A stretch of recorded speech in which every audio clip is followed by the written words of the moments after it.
Can you spot what the differences are in the following sentences? He kicked a ball. He is kicking a ball. He will kick a ball.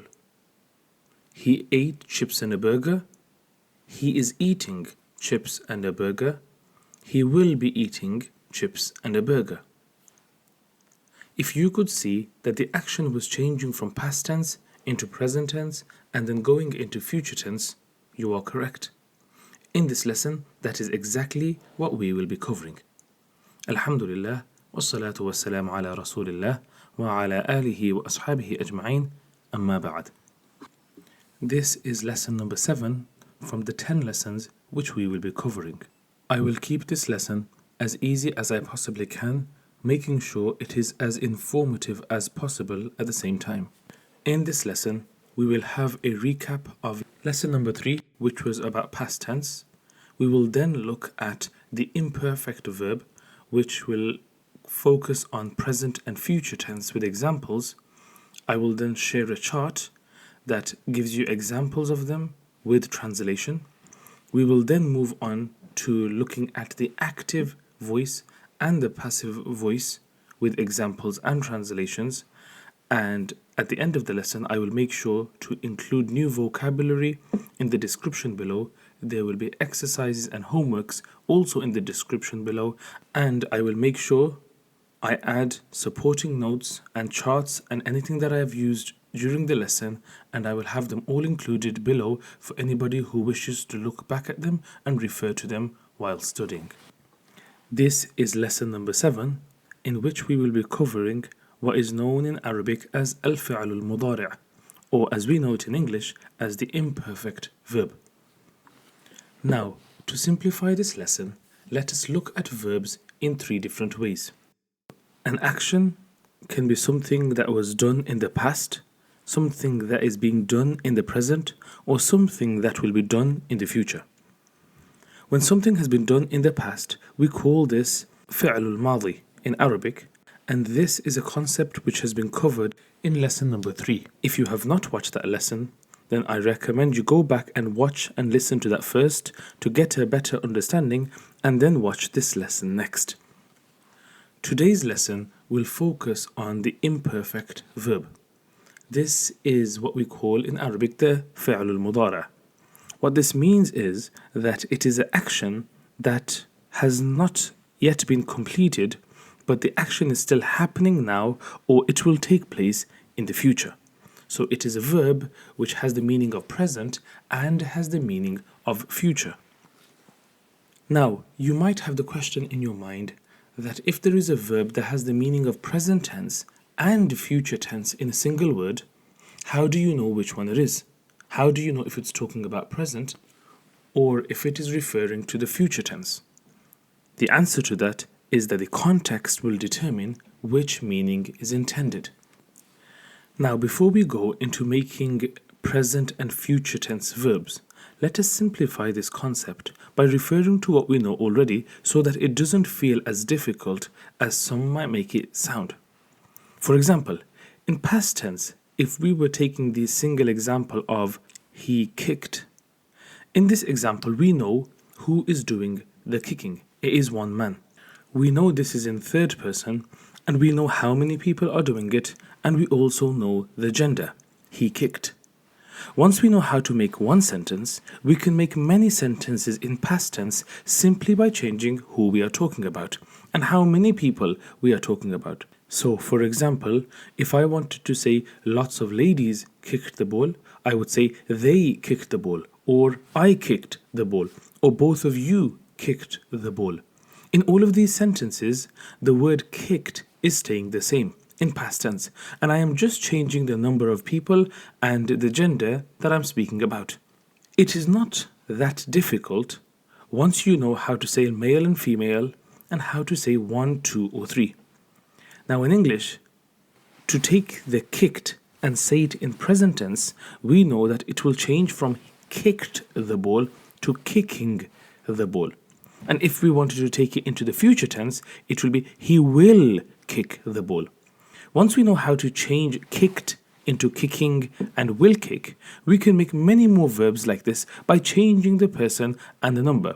So for example, we can say, I am kicking the ball, both of you are kicking the ball, she is kicking the ball, or in the future tense, we could say, we will kick the ball, she will kick the ball, or you will kick the ball.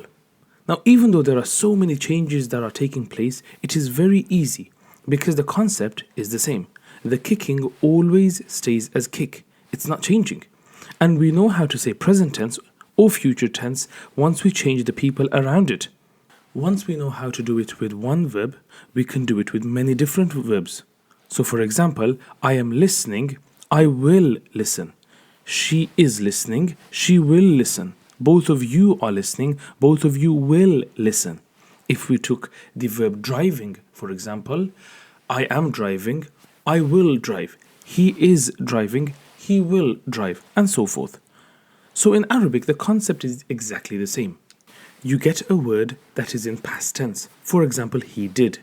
Then you bring it into the present tense, he is doing it, or future tense, he will be doing it. So when you convert it into Arabic and you know he did is fa'ala, you keep the letters, but you just change a few things around it to make it into present and then into future.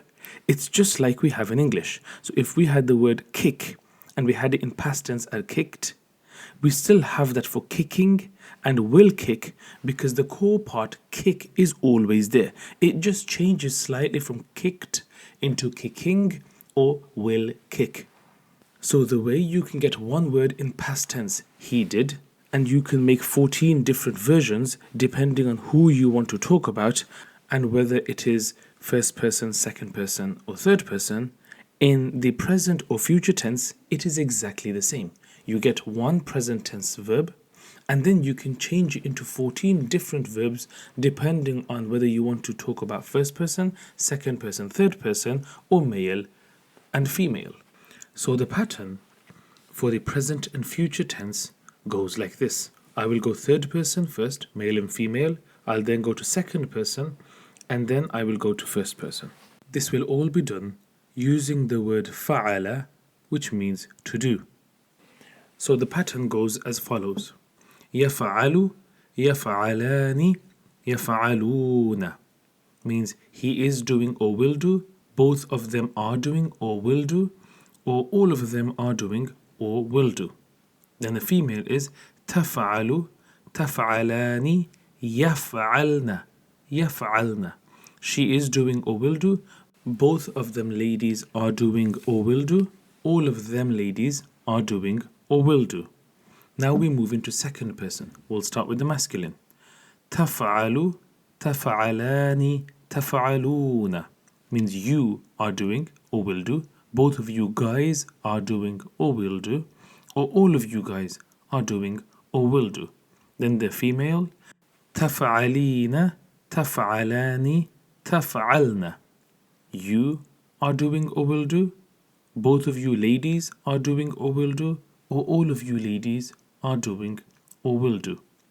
And for first person singular and plural, it's أفعل, I am doing or will do, نفعل, we are doing or will do. Now on the screen I will leave all of the verbs so you can see how each and every one of them is created and the little changes that take place and the translation that goes with them. And I will also make sure to add them in the description below under supporting notes. This way you can focus on the charts, look at the Arabic, how it changes each time, and also look at the translation and see how the translation follows along. Now, if you wanted to change from an active voice into a passive voice, which we call ma'ruf moving on to majhul. Just like in English, there's a little change. In the Arabic, it will be exactly the same. This is a concept I covered in lesson number 3. Again, you can go back and see it in more details. But here, just a quick recap, the difference between ma'ruf and majhul, or active and passive, is that when a verb is active, its subject is mentioned. And when it is passive, then the object takes the place of the subject. Let's take a look at an easy example so that this concept makes a lot more sense.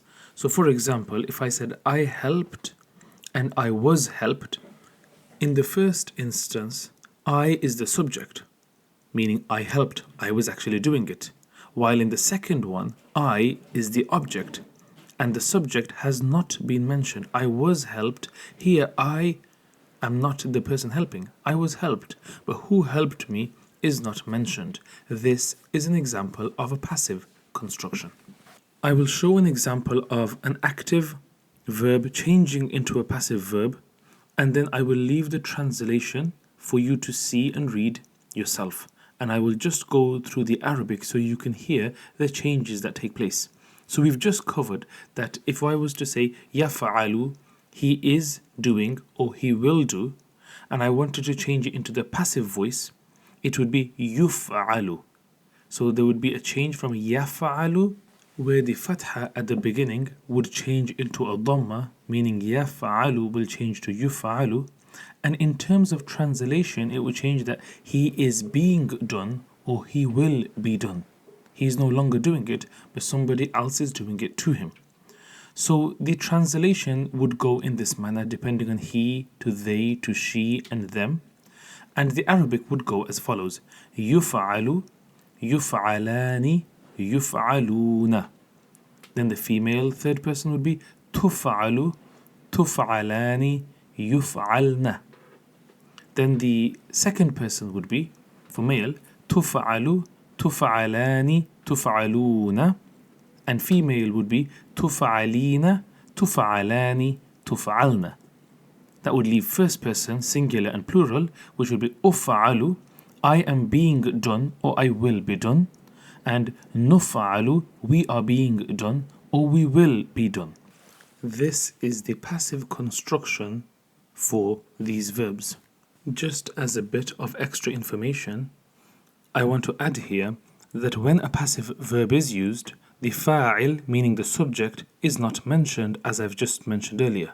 Rather, the maf'ul, the object, takes the place of the fa'il, the subject, and this is called a na'ib fa'il or a qa'im maqam fa'il, meaning it's a substitute for the fa'il because the original subject is missing. Since it takes the place of a fa'il, it will get a dhamma like a fa'il. I will share a few examples of the present and future tense in active voice and then in passive voice, and I will try to keep it short so that this lesson doesn't become too long. So in the Quran, Allah subhanahu wa ta'ala says, يَنْقُضُونَ عَهْدَ اللَّهِ. So in this example, يَنْقُضُونَ means they break. All of them guys break. So it's not they broke, they break as in present tense, or could be future tense. They break or will break ahdallahi, the pledge or promise of Allah. Yanquduna, they break the promise of Allah. An example of passive voice is yuftahul babu. Now in the example of yuftahul babu, yuftahu is from the word fataha. Fataha means to open. Yaftahu means he opens or will open. But here it's yuftahu as in the passive voice. So here you'll say yuftahul babu. So yuftahu will be translated as he is being opened or he will be opened. Because we know it is talking about the bab, a door, we will change it to it is being opened or it will be opened, meaning the door is being opened or the door will be opened. Now before we finish on this lesson, I would recommend that you watch the entire lesson first and understand it, then go back and rewatch it but take notes so that you can personalize your notes to your own understanding and see what you've understood. Once you think you have a grasp or a understanding of the lesson, have a go at the exercises which I will add below and translate them using the vocabulary which I will also add below. Again, if there is any aspect or anything you are stuck on, go back and watch the video and look at your notes, and I will also add the charts and the translations below as supporting notes to help with your understanding. If there are any questions that you have or anything you don't fully understand, feel free to contact me and I will be happy to answer all of your questions. I pray that this lesson was of benefit to you. Jazakumullah khair for watching and listening. Assalamu alaikum wa rahmatullahi wa barakatuh.